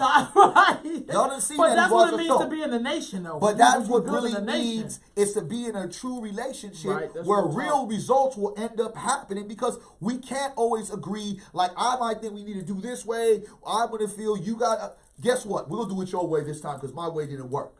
And we keep on trying to do these ways that are not working. And it's like, when you love blackness wholeheartedly, you would understand there are black parents, black family members, black children that are being lied to by black people and being thrown these alleged superheroes that are black police officers, and we condone it by putting them in these positions of power like they can save us. The only people who gonna save us ain't white Jesus, it's you and me on that screen. Right on. You're right. And if we don't start looking at that, and we don't start building at that, we're never going to change. So I feel that the platform that we have is very important, and the method is simple. But as we all know, the actual adaptation to it, as well as putting it into practice, becomes the hardest part. Because a Negro will chastise a Negro a lot harder and stronger because they're comfortable than they would do somebody else. Well, that's another nigga ain't gonna do shit. Listen, Khadijah said we witnessed the police department back down from brothers in the Bay. The cops was running scared as hell. I would never forget that, Khadijah. They did that here in Sacramento too. That burnt in my soul. And the second time I seen that was at the Million Youth March with Colin Muhammad. I seen them street brothers break metal barricades and stand off with the New York Police Department. So I know the power. I just know the power. That's why you got to tell the story so people know it too. It don't become a figment of your imagination. But if you never witnessed that and never been in the energy of feeling that shit, and then it was a face down. It was literally like a face down. Yeah. And it was only about 25, 30 brothers in the whole goddamn police department. Yeah. They far had more police than the brothers, but the black man is so powerful. These motherfuckers was like, "Oh shit, they can really fuck us up." Yeah. And with the and they weren't scared. That was the other part. And like what Queen is saying, a disservice when our kids, we promote the police officers as heroes. Yeah, it's a disservice. And I really truly get so irritated with some of these silly ass niggas that do this shit, because these niggas are not our heroes. What have they saved for me? Like, they have not saved not one. They haven't saved a cat lately for me in my neighborhood. You understand what I'm saying? So here's the thing. I agree half with that statement. Okay, well, talk to me. Now, I'm gonna tell you why. Cause I'm gonna be honest, Barry. We ain't strong enough to just police our goddamn self. We don't do black accountability. We don't do black responsibility, which means you cannot govern yourself as a black person. So now you need the goddamn police. I'm not gonna lie. I always say this though. I think we gotta have some respect for each other, and then maybe these motherfuckers will respect us. Lack thereof respect for thy brother and thy sister. So that's why they come for us like that, because they know we don't look. I remember for a cool year straight, the SAC Prodigy team, Khadijah, you remember, these were a group of young people who used to rent my big center when I had the big center, and every month they would do these parties. It was a Zodiac party, and it was your birthday month or whatever, you get it for free, whatever. They charge a little bit. I watched so many adults and young people work together that when the cops would come in this park, I'd be like, these are kids, we got them. They was waiting across the street for some shit to jump off. We had to tell the kids to come in, no, you can't come in this party. Because these kids is having a good time. You can't bring that bullshit in here. So the cops couldn't do nothing but respect us. Because we would stand up for our own, like, these are our babies. We got them. There was an accountability there. There was some responsibility there. We didn't want shit to go wrong for them. We really didn't. They did that for 1 full year straight. And all those young people from different schools around Sacramento, them kids, that room will be packed as hell, be hot as hell, because kids sweating shit. Yeah. But, don't tell me what we can't do when we have accountability with ourselves. We don't even have to be in communication with these people for them not to be a hero. No. Sometimes they heroes because for some of our kids, they the last resort because we ain't doing what the fuck we supposed to be doing. Yeah. That's why they call on them. No. Sometimes we don't even check people we know they out of line. And they be our goddamn kids. Yeah. Well, no, check their ass. Check their ass for sure. They're your that's your children. You birthed them. Yep. So, I'm not an anti-cop person. I want them to do the right fucking thing. That's all I'm saying. And I say it again, if there's some good cops out there, this is when y'all need to speak the fuck up. Well, here's the thing about it. I don't think that when things like this happen, that we should be passive or we should be apologetic on how our feelings are. White folks, they're gonna have to deal with it because at the end of the day, guess what? This is just what it is, And my thing is the reality for us, as black people, we continue to sit there and wait on this this next coming of some type of savior or Malcolm or Martin, and I think that plays us out as well as thinking that if we go into a system, we can change it with inside without having a whole flex of individuals. Like, I can't trust that you're just going to go there by yourself and say, man, I'm going to come back and get you. Don't trip. I got it. No. Let's all go in together so we can all have different views. Because I've been in these meetings with these so-called individuals, and when one person will kind of be stuttering on what they're saying, I'll draw it in home so they can really get the understanding that it's not just docile Negroes trying to say, yeah, well, we have to. No. It's like directly pointing like, nah, this is a mistake. So I think that we have a plethora of issues and problems, and it's cold that it all comes down to us watching one of our own get slaughtered, and it shouldn't have to be that way. I feel it should come in a natural progression where we know we got some shit to fix, and we just got to continue to fix it. We got to continue to work on it, and we got to continue to build up platforms that are very energized into promoting blackness, unity, and not in a sense or in a way to where black people all want to be the front runners, because that's what a lot of us, what we do, they're attention seekers, or they want to create this idea that, well, that black person, the way he's trying to say it, the way she's trying to say it, it's not in a collective of what we're supposed to do. Ain't nobody got the blueprints, the black blueprints of how exactly it's supposed to be, but we do have, I think, a few different principles, and some of those principles is respecting each other, loving each other, but building with each other, right, and getting together and not creating division. Hey, look, I'm laughing, y'all, because I'm trying to read these comments, and Barry going in over here. But one sister was saying we're gonna have to build a couple of generations of soldiers, more Malcolm, less Martin. She's trying to understand some of these concepts, and then I'm trying to get to these comments. Black women have to let go of our protective slave mind and teach our black men to stand up. I think that's a part of the slave mind when you telling me I got to teach them to do something, but that's a whole other story. Yeah. So I think you're still putting stuff on the black woman. And then Mia says, we do a disservice. You said that one already. I'm sorry. Dr. Solomon says, so let's start small, put something together like a program right now to give teachers. Do you know some of us is already doing that? Well, we're doing that, though. But I got what you're saying, brother. Maybe you got to start there where you are. Doctor, I appreciate it, but that's the thing. Some of us been doing this shit for years. Niggas have been doing this for a while. Yeah. And we come on these platforms to really not generalize it, to kind of expound it. Yeah. But like for work that like I know I do and what sister do, we don't get funded in a way that we're supposed to. Ain't nobody trying to fund you to save yourself. I mean, come on now. We're not going to get funded with unapologetic like black truth. Right. That's hard. Yeah. And we can't really rely because I've done things. And for the people that support me, A1, I appreciate this. So this is not to you. But at the end of the day, there will be people that don't support the work that I do because they don't like me.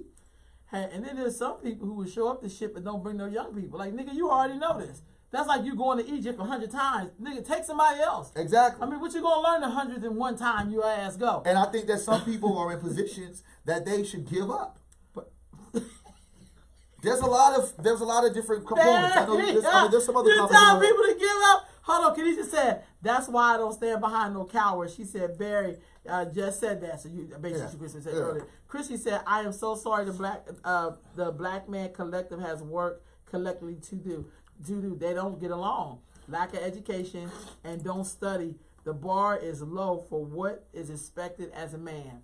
I'm going to agree with that, Christy, because I think sometimes somebody told me once that men fail up, and I've seen it. So I know that statement is true. But I also say, damn, where are the black men that make motherfuckers raise their game up? Because that's not my job to raise your game up. Iron sharpens iron. If I want to know some shit about what's happening with a woman for real, I have to go talk to a woman. Because she gonna understand. That's like I don't try to teach boys, you just had a wet dream, this is what that mean. I don't fucking know. But see, this is always the thing that I get. I mean, I hear my sister speaking on it, and I get it. But I think it's all in the same effect. Because, all right, well, then I could say the same thing. Well, then, black women, make better choices with the niggas that you decide to sleep with. I agree. And have a child with. No, hey, and I agree with that. I'm not disagreeing with that. Trust me, I can come with that. Mad daddy, hey, baby, you're looking all fly. But don't mean that I ain't worth about shit. And it's for you as a black woman to be like, nah, Negro, done seen it, want to move forward. So I believe that it's both of us. It's just not the black man and it's just not the black woman. It is a unison thing that we are both failing on a lot of levels that got us into this place. I agree, but I'm going to tell you this, Barry. Black women far more doing better than the black man. And I'm going to tell you why. Collectively, because they can go get white men now. What? No. They could always get white men. But what I'm saying, they could do this shit. Yeah, but what I'm saying is, usually she the one who's holding the whole bag. When people start talking about responsibility, immediately they start talking about the black woman. She should do this. When kids get in trouble, they say, "Where your mama?" They don't say, "Where your daddy?" They say, "Where your mom?" I'm like, "Where the fuck is your daddy?" Like I be where your father at, son? Especially if it's a boy, I be like, "Where your daddy at?" It's unfortunate. Immediately, but that's how my brain thinks. And what I'm saying is, at some point, see, black women. What I know about black women and girls, we will check the fuck out of each other because I've seen us do it. I've seen if a black girl was to say something negative about a black boy, I have seen black women.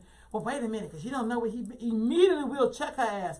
I have seen black boys say shit about black girls, and men that sit there and be like, well, that's his right there. And it's like, wait a fucking minute. I would say something because that's who I am, but I feel like, wait a minute. And I watch women condone men behavior that ain't cool, but we will not fucking do that for a black woman. We be all on her ass because maybe I feel like sometimes black men can be kryptonite for black women when they're not okay. Now, black men who bar is high, if you're a black woman, you want to be with him, you'll bring your shit up. And it works in reverse, too. And we basically don't want no shitty nigga, but sometimes we get shitty niggas because we don't want to do no fucking work. Yeah. But we'll complain about your ass. Yeah.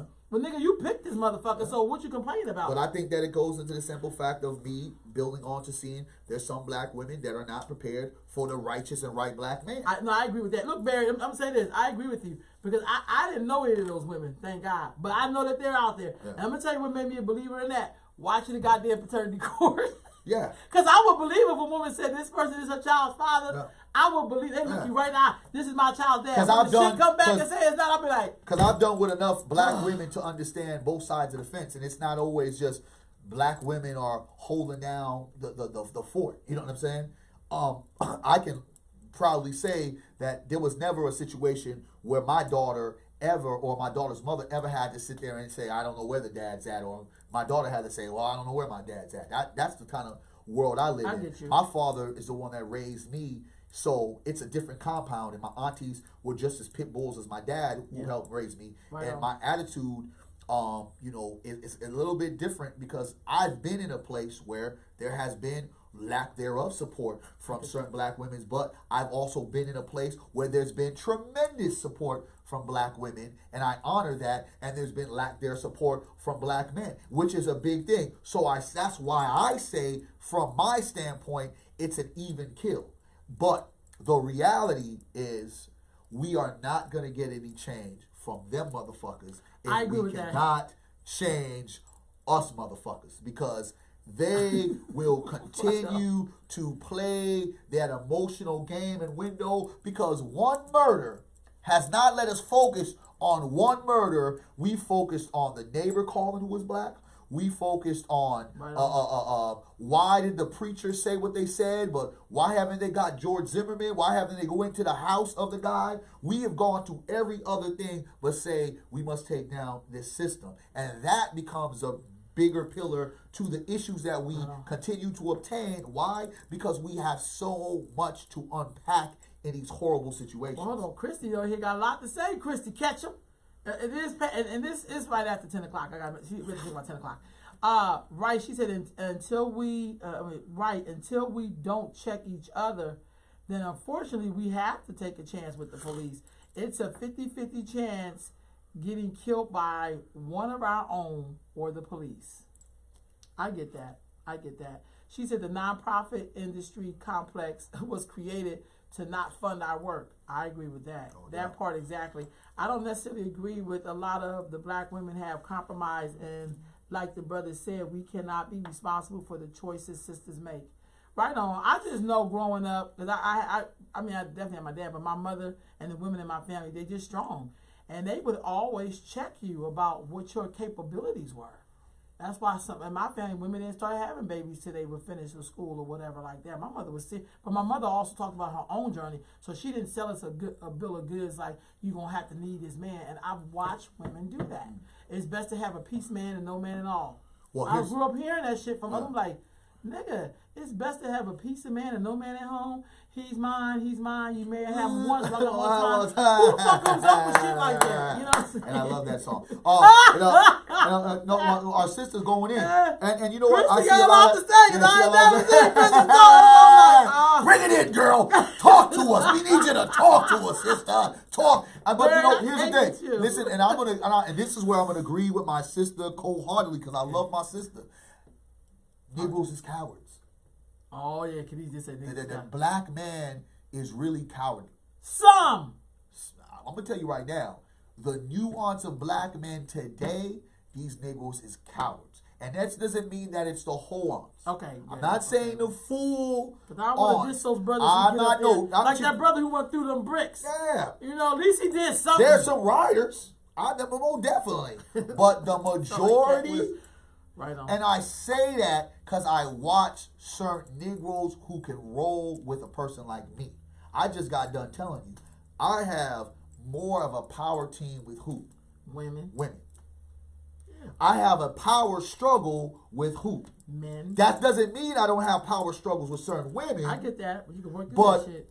we gonna figure that shit out. Yeah. Or I just don't fuck with you, you're on that page. But when it comes to the Negroes, and that's not sitting there saying that I'm some sucker, because I can say, and Negroes know this to be fact, I have done a whole lot for the black community here in Sacramento that most Negroes have done in their lifetime in 1 year. That's facts.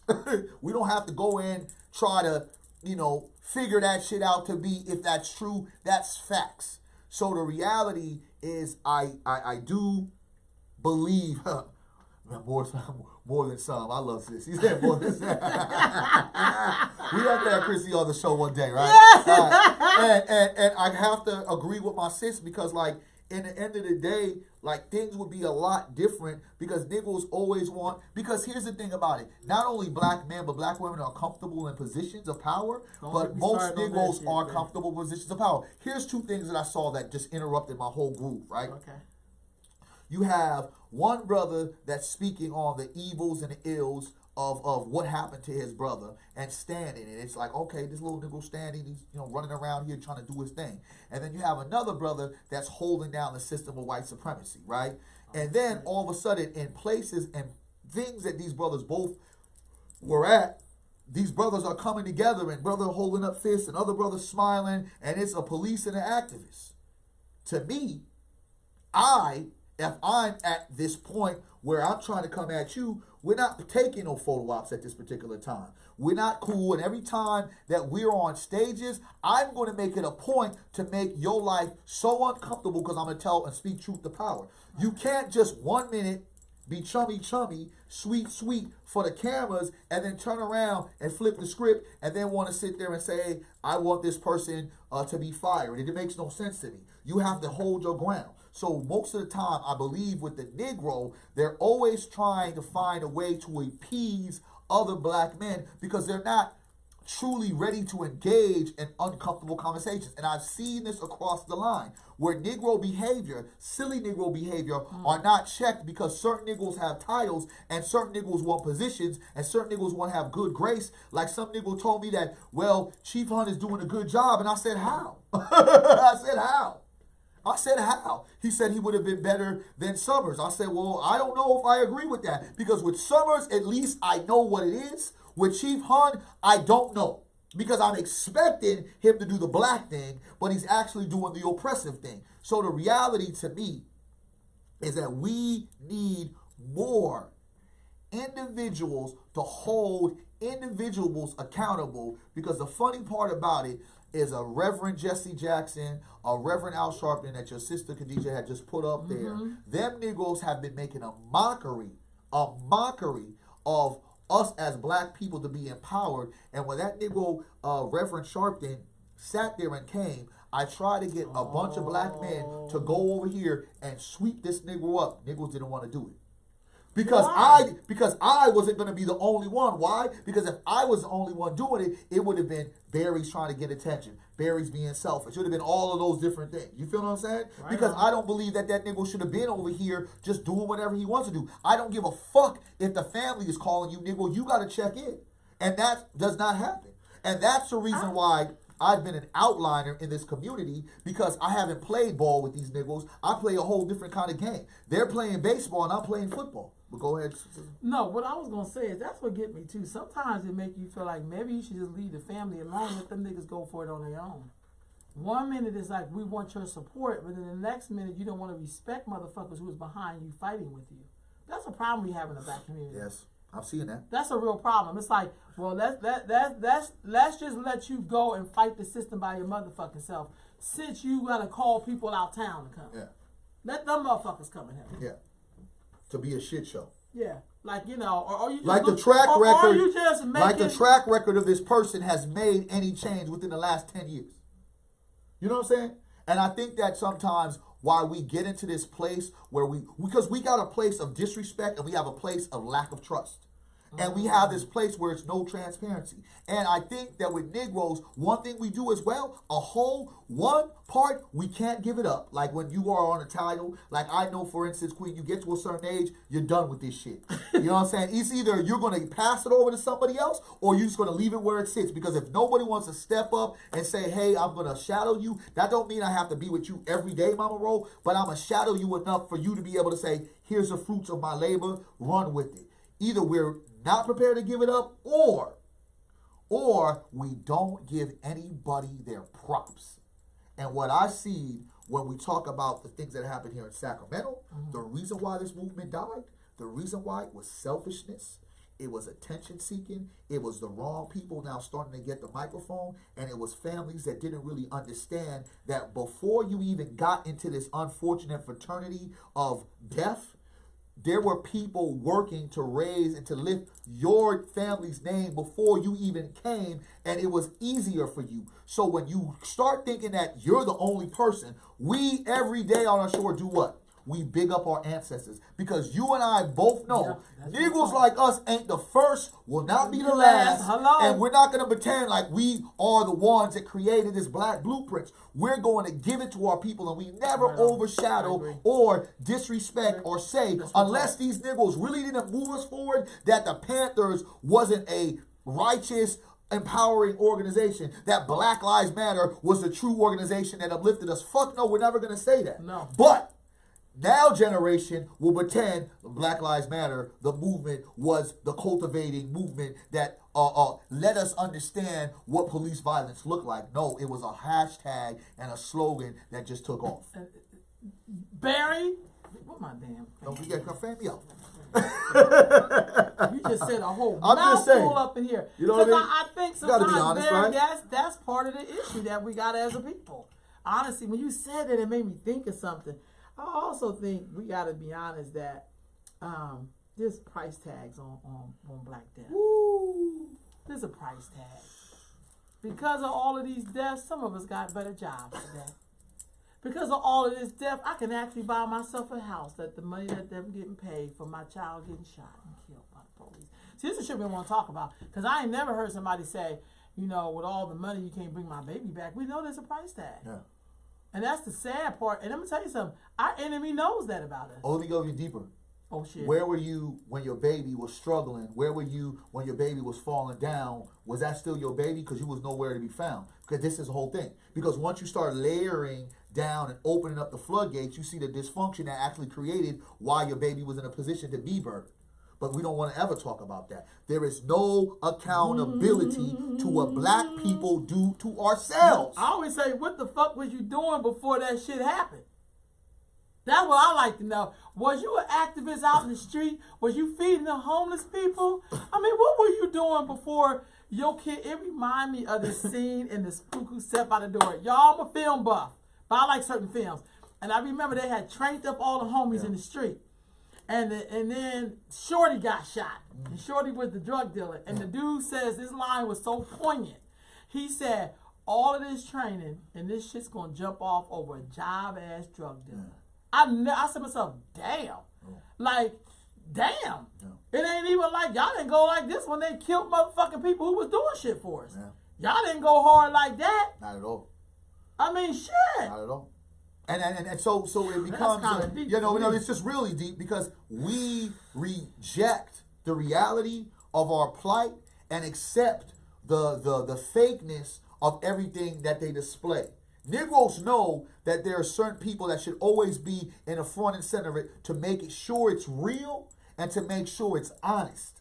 So if anybody is doing any police dialogue with youth, if people like myself aren't there to have the conversation and you say, hey, Barry, you want to have a real conversation with police? If you're not calling me up, nigga, you're doing something wrong. Because I'm not going to play patty cake, and make police feel comfortable. I'm going to love to see us go from being first responders getting hard on people to basically policing your own shit. That's what I'm going to look forward to. I'm going to look forward to seeing you out there in the street on the nights where shit can be kind of rough in the community. And you because you love black people, you don't want to just keep getting a hard on an erection when one of us get killed. But I'm going to say this. Oh, shit, I'm going to say this, though, Queen. Oh, shit. Negroes have to have shit to police to say that I'm policing our shit. Because until we have some shit to police. Some of us ain't even from these motherfucking communities, but that's a whole other story. But I'm just saying, until we have some, but to see some of us that are in these communities, Negro, we're all the way from El Dorado. But we are some of the best remedy for this community. Because if you wasn't picking it up and cleaning it up before, why are you mad at me or mad at you when I'm coming to help your ass? Because here's the thing, it's just simply plain. Negroes love fake shit. Negroes love the fakeness, yo. And that's why I'm the most disliked popular guy. I'm not with the fake shit, yo. We also love marketing shit. Maybe that's going to help us get our weight under control. I don't know. Like niggas just had it. Like niggas just had something and expected everybody to go out to go there. And it's not like we're not born in the system. But I'm looking at the niggas who's putting it together. We still got to have a conversation. You know what I'm saying? Because niggas done called up everybody and did whatever. Nigga, we still got to holler. And that's not up to me to make the phone call. You heard me? That's what niggas get this shit fucked up. Because every time we believe we are the first coming, when history is proven we have not been. We're kind of late to the show. Yeah. Niggas have been, like I said, but some of us ain't never been Blackberry, and that's part of the problem. And the problem is that Negroes is thinking this whole consciousness is some nuance. It's not, man. It's not. Niggas like us was rocking up all our African beads or whoop-de-wop, fight the power, all type of shit. We're just talking about in our era when it came through. Right on. Shit was real. This shit ain't nothing new. We just brought the reboot of this shit. You understand what I'm saying? But if we're so addicted to truth, why are we so embracing to fakeness? Why do we love it? Why are we like so cowardly to call out Negroes? I mean, it's Jesus Christ. A Negro got a track record of abusing women. I sit there and I make a post about this shit and ask niggas what we gonna do. You're gonna go to fixings or Negro,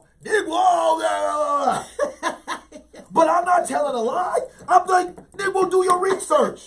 I'm not lying. That's because we don't really value Come on now. Certain people, certain groups in the black community don't have value. It's like, Negro, I'm your reparations. Yes. If I eat, you can eat from the fumes or the imagery of me So at the end of the day, Queen, shit. The reason why Fort Worth, Texas continues to happen right on is we don't have enough of a response to be transparent and have accountability and have some real uncomfortable conversations on the direction of where we're going to go in the black community. The lack of trust, the lack of respect turns into more and more murder. Where you have black politicians, you have black police officers, you have black individuals. Black everything. Black everything. I ain't heard TD Jake say not one thing about that black sister yet. And that Negro He's has out for the sermon. He's gonna hurt that for the Negro sermon. has power upon power. I don't even think I heard him talk about the Gene brother. And when me and you have these small little platforms, like for me, I'm risking my life every day by talking the shit that I talk. Who gonna fund me? You know what I'm saying? Who gonna want to come to my store? You know, because the white folk, when they create the narrative, you know how the white folk says, oh, they're racist. How the fuck am I racist? I'm just telling you the motherfucking truth. What you mad at me for? Because, nigga, you ain't supposed to have your own opinion. Come on, I man. made you, nigga. Yes. I made you. It's just... You are the image that I want you to Listen, be. it's just like Sister said, assimilation is one hell of a drug. And it's just like, this is not saying... kill all white folk. This is not. Listen, I had some great white folks come into my store. I loved on them. We took some pictures. It was good. Took their money. They came to my pop-up. I'm taking pictures with them. You know what I mean? I just want the same reciprocation that we do for us. But if we are going to continue to be so fucked up to ourselves. You're killing me right now, Barry. I'm just saying we're going to continue to be so fucked up to ourselves and stop celebrating fuckery. Stop lifting up those who are not challenging our mind but are entertaining us, because a nigga will always support entertainment. It don't matter what form, whether it's ratchet entertainment, whether it's gospel entertainment, whether it's transgender, homosexual, or whatever kind of entertainment that is put on. Sports entertainment, Negroes will always support entertainment, but Negroes will die before they speak and support the truth. That's why many of us don't ever look up a book. We wait for someone to tell us because we are afraid to open up that third eye and say, God damn it, my place in this world as a black man or woman or as a black child is not to be submissive and not to be passive. It's to be aggressive and to take back my power. That now becomes, now you know you have to do what? Better. That's real talk. So, and that becomes a thing to where black people don't want to open up that Pandora box. And I get it, because once I had to realize, damn, bro, you selling drugs is going to affect your daughter probably 10 years down the line. She wearing the good shoes, Jordans, and she got fly jewelry right now, 5. But they will check in 15 years when you've done a bid, when you haven't been around, when you haven't been there to support her for A, B, and C, how she becomes. We have not been able to do that. So when we go into the whole idea, as we wrap this up, and when we level up and we look at it, the first thing I have to say for us as black men to regain anything before we talk about the white police killers and anyone else, let's regain our fatherhood. Let's start with that. Let's regain the value of that fatherhood, that component. Whether you and that woman are joined together, be in support of being a great father. Let's regain that. And that right there will start elevating the changes. And I say that for the black man. I'm not going to even put the responsibility on the black woman. Though me and my sister, Chrissy, was going back and forth on some shit. I understand what she's saying. And I get the rules, but me as a responsible black man, when me and my daughter's mom had some shit, that wasn't for me to, I'm going to get back on that broad. Oh, and then to affect my daughter, it was like, as a man, here's what I'm finna do. And as a man, I made sure I did that with other people's kids. So one thing, Dr. Solomon was asking, what are some of the changes? We have to get back that essence of fatherhood, and we have to put that in our boys' systems. And say, brother, if you don't want that responsibility or you're not ready, don't do it. Here's some condoms. Make sure she's on the pill. Don't make the responsibility for her to bury and you go walk away like it's good. These are the kind of things in the village we have to start supporting. And I also say to brothers, just don't have a seed to have a seed and not be able to take. Because people say they say that I spoiled my child. And these are children that have never got some from their father. And I said, I didn't spoil my child. I provided for my child. Because I would rather provide for her before she looks for it somewhere else. Let me get some guys. Khadijah said, who got Barry fired up? Good question. Chrissy I'm said, fired up, baby. Chrissy said, "Yep, we got shit to discuss." Period. Chrissy said, "What is this? Simulation Yeah. is a hell of a drug."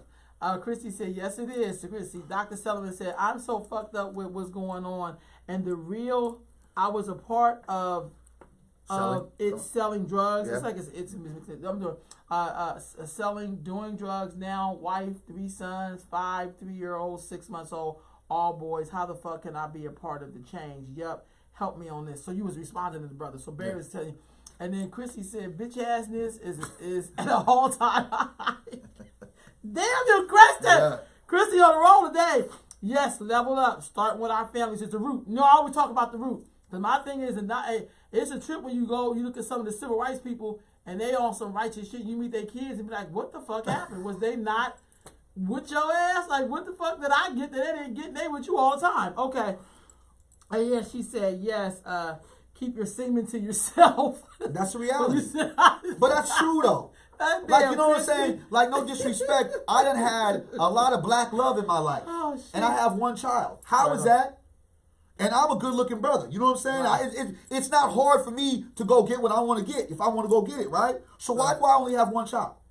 And why am I so That's because good? you think enough of your semen. But not I'm to just share with saying, everybody. but because I know the responsibility, though. Some motherfuckers After be he shit. spurred out, that shit brings something that I gotta pay for. Shit me. And let's not talk about pay for. Mentally, I gotta be prepared. What the hell happened now? I gotta be like, oh, this little nigga's a suck. I'm gonna call it. Hey, go to your Auntie Ro. Auntie Ro, I swear to God, since this nigga was a little sucker, he ain't never been me. Wait a minute, Tina said, and these kids be semen deeds. Man. Demon seeds. Demon seeds, yes. Because these niggas is poison. Oh, so we God. can stop so much of our pain if we stop inflicting pain on ourselves. We have self-inflicting wounds. That's true. And We then are share creating the shit in that DNA. I'm just saying. We pass it on, Oh, pass yeah, it on. no. It's like, nigga, what? Don't pass on any of the shit that you got. Niggas got demons. Like the brother DMX. That nigga was in rehab again. He is? Yes. They found that nigga, he had a crack binge in his car, butt-ass naked. Oh, So damn. you think I about, like them, man. and I do too, but the nigga got demons. So as a woman, if you know that, you hearing it, you can't save that Negro. And I say that to anybody. Until a person shows you the best law of life that I know, until a person shows you they can redeem and do it for their own, how do you think that your help, your love is going to help that person? And now there are individuals that just need that little bit of push, and that's what our mentoring does. But our mentoring has been a lot more effective when we are not just pulling out everything to help rebuild this kid or push this kid to the next level. Am I wrong or am I right? You're right. But now we're going to wrap it up because they get ready to start doing their music. Y'all hear that? Come on, get your workout. Hey, God, listen, Queen, carry your sage, your crystals. Yes, DMX got 15 kids. So who in the right mind keeps on giving this nigga kids? People who can't say no. So, you know what? Listen, like I said. I'm so sorry. Okay, can we put up the Bailey? Yes, the Bailey. I'm gonna add that, y'all. Yeah, please. I was trying to find that earlier. Support Baby Bailey. Shots out, like, again, peace to our family. Thank y'all for, this is the type of stuff that we need, y'all. Talk back to us. Make sure that you communicate. Please continue to support. I'm just being honest, connecting with the Black Experience. We're working on some T-shirts for some of our avid listeners that we're going to give to y'all as a blessing. We're working on that right now as we speak. At the same particular time, continue to share. Yes, we say 8:30, but stuff happened, so we came on at 9. But hopefully we gave you guys one hell of a show. And the show really works when we have y'all communicating back and giving us some insight, right? Insight on what we're saying, giving us feedback.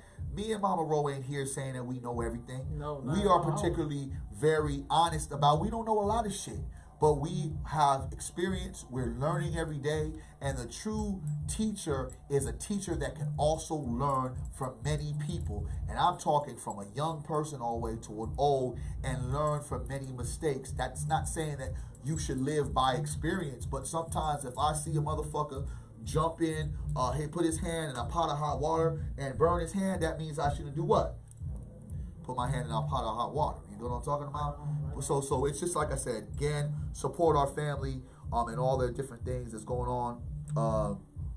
We got a lot of more stuff to talk about next week. I think that some of folks, because I really want to start talking about like fatherhood. I want to start talking about like the seeds that we because I think a lot of good points, but I think we just got to hear about things. But I don't think Nichols is really ready to listen to it because I'm not trying to. Ready or not, it's here. Yeah, because I'm not really trying to say that I'm the best father. I did a lot of fucked up shit. I just knew how to angle my stuff, and I knew how to be appropriate, and I knew how to save myself as well as my child. If my child had a whole bunch of siblings running around here and I couldn't afford them, I couldn't be mentally there for them, I couldn't support them in a physical way, these kids will be lost. And let's not move away from what black people need to do. We don't need to change the police. We need to change ourselves. Those police going to have to do what they got to do. That's not for us to do. That's for them to do. We can keep begging. We can be pleading. We can do whatever. But some of the things I will say that we must start pushing is there needs to be a universal law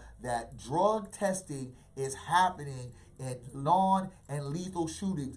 That's not happening with police. Folks don't really know how what the level of that could be if they really had honest drug testing. As soon as the motherfuckers shot someone, the person comes and says, "Hey, need that." Huh? Like it was like, I'm still writing my report. Nah, come over here. And then he'll say he got glaucoma and that's why he had to use the weed. Okay, y'all. Exactly. We got to get out of here. We will see y'all next week. Next week. All right, peace, fam.